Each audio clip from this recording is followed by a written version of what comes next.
Donc depuis quelque temps, un petit refrain semble revenir souvent dans la presse, dans les médias, notamment dans la rubrique Faits divers, justice. Et ça m'a poussé à un petit peu m'interroger.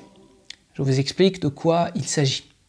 Il y a quelques jours, un ancien religieux, vous l'avez peut-être lu, un anglican, a été condamné à 2 ans de prison pour avoir mutilé des hommes qui, paraît-il, étaient volontaires pour lutter contre leur souffrance et leur déviance sexuelle.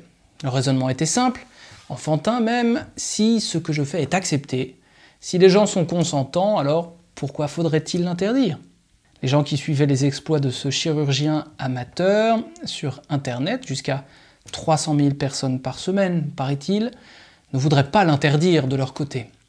Et plus près de nous, que dire des 500 000 abonnés de la chaîne Kik qui ont assisté à la longue agonie de celui dont on connaît le nom maintenant, Jean Pormanov, pendant des années, finalement mort en direct, sous les rires, sous les moqueries de milliers de spectateurs, mais se défendant tous de pratiques illégales, puisque les violences étaient considérées comme consenties. Les streamers responsables de la chaîne avaient pourtant été placés en garde à vue en janvier dernier. Non pas pour violence, pour trafic d'êtres humains, mais simplement pour vérifier si Pormanov, je cite, « consentait réellement aux violences subies en direct ». Ils ont été relâchés, et on connaît bien sûr la suite. Car pour la justice, en France, au fond, trop souvent, le consentement est le seul critère valable. Le critère qui l'emporte sur tout, y compris sur une notion désuète, une notion moquée, la morale commune, le bien commun, qui ne sont pas soumis aux modes, aux idéologies, aux humeurs changeantes de l'homme, mais, au contraire, qui viennent plonger leurs racines dans ce qui ne vient pas de l'homme, dans ce qui est éternel. Et je ne parle même pas ici de commandements religieux que tout le monde ne connaît pas, loin de là, mais tout simplement de ce qu'on appelle la loi naturelle, celle de Cicéron, celle de saint Paul, de Hobbes, celle qui parle à la conscience de tous, qui traverse les époques, les lieux, celle qui, pour un croyant, fait déjà résonner la voix divine, et pour un non-croyant parle au cœur, comme à la raison, à l'intelligence. Tous peuvent l'entendre, cette loi.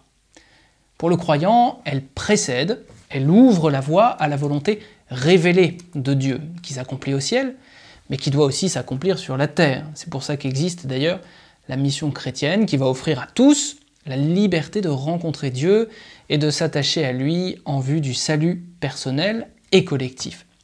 Alors c'est vrai, dans les affaires que j'ai citées, la question délicate, qui est très mise en avant bien sûr, c'est celle du consentement. Et voilà une question bien complexe. Mais derrière elle, à mon avis, se pose une question plus large encore. La juste place que nous devons donner à notre volonté propre. Que nous dit la tradition chrétienne là-dessus? Et le chrétien passe évidemment son temps à imiter le Christ, modèle indépassable. Or l'Église a jugé, au concile de Constantinople III d'ailleurs, en 680, que le Christ justement possédait 2 volontés, une divine et une humaine. La seconde étant bien entendu subordonnée à la première. Donc voilà une définition. Le chrétien, c'est l'homme, la femme qui apprend à se soumettre librement à la volonté divine. Saint Bernard disait en ce sens, je cite, « C'est dans la volonté de Dieu qu'est la vie, et absolument rien n'est plus utile et plus avantageux que de s'accorder à cette volonté. » Mais du coup, on n'a pas vraiment dit quelle est cette volonté. C'est une question ancienne, puisqu'elle habite toute activité, toute vie religieuse, on peut le dire depuis que l'homme est l'homme. Alors l'Église a bien sûr une réponse. Avec le Concile Vatican II, on peut dire que la volonté de Dieu, c'est d'élever les hommes à la communion de la vie divine, c'est-à-dire de les rassembler autour du Christ, qui est Fils unique, et pas n'importe où, mais dans l'Église, qui n'est pas le royaume tout entier, mais qui est le commencement du royaume déjà. Saint Paul lui-même le dit d'ailleurs avec ses propres mots dans une formule bien célèbre, 1 Timothée chapitre 2, « Dieu veut que tous les hommes soient sauvés ».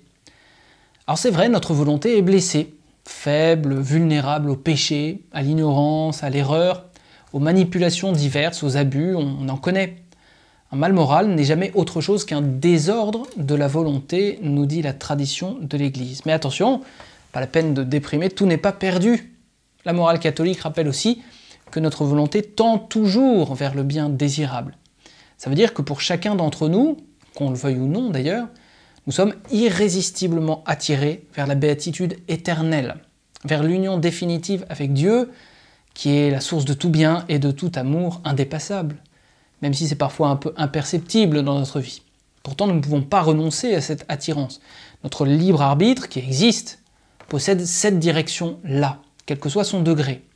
C'est pour ça que nous sommes toujours d'ailleurs en tension avec le libéralisme philosophique contemporain, qui considère que l'individu est l'unique source de ses choix, de ses valeurs, de ses directions. C'est un peu triste que cette solitude, cette autosuffisance. C'est un danger, bien sûr, pour la vie sociale, relationnelle, nationale, mais surtout pour la vie spirituelle. Donc être chrétien, être catholique, c'est tout l'inverse de ça. C'est apprendre à faire passer sa volonté après celle de Dieu, après celle du Christ. Ça nous fait peut-être un peu peur, mais la volonté de Dieu est infiniment bonne et éducative, tout simplement parce que Dieu est amour, donc il ne faut pas avoir peur. La volonté de Dieu n'est pas une domination tyrannique et capricieuse comme on en connaît, ça serait commettre l'erreur d'Adam, qui a poussé d'ailleurs à sa chute. Non, si nous sommes fils et filles de Dieu, nous devons sans cesse apprendre que vouloir, c'est aimer, tout simplement. Ce n'est pas une simple impulsivité intérieure, égocentrique. En espagnol, on en a un témoignage d'ailleurs. Te quiero, ça veut dire « je te veux », mais aussi « je t'aime ». Alors attention quand même, il n'y a pas que le cœur, parce que la volonté est une faculté de l'intelligence. Ça veut dire que bien vouloir, ça s'apprend, ça s'éduque, ça prend du temps aussi. Et puis ça se demande dans la confiance, dans la prière, avec cette demande qu'on connaît bien, que ta volonté soit faite.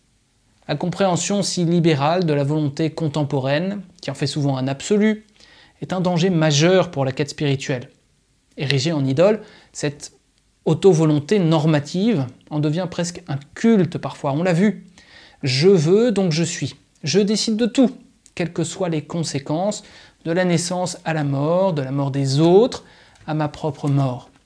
Saint Jean Climac, à l'inverse, allait jusqu'à dire « Celui qui est véritablement humble déteste sa propre volonté et ne la regarde que comme trompeuse », phrase puissante évidemment. Il va lui préférer celle de Dieu, que seul l'Esprit Saint permet de comprendre d'ailleurs. Ce n'est pas un travail personnel, de comprendre, d'aimer, de retenir et bien sûr de transmettre. Alors les affaires judiciaires récentes ont largement révélé, si nous l'ignorions, qu'une emprise était possible sur la volonté des plus faibles, des solitaires, des marginaux, bref des vulnérables et des petits.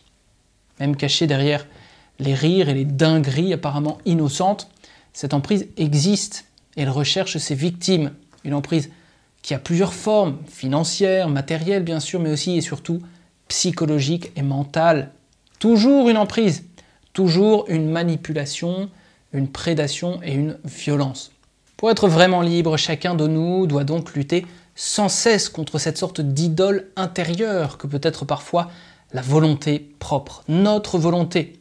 Sinon, il ne sera jamais pleinement à l'aise dans sa vie chrétienne, jamais pleinement en communion avec Dieu, jamais pleinement libre et surtout jamais pleinement heureux de cheminer vers le salut. Merci pour votre attention à tous, n'hésitez pas à vous abonner sur cette chaîne et à suivre nos publications, à les commenter et à les transférer aux autres pour que le débat chrétien puisse continuer dans la société avec bienveillance bien sûr.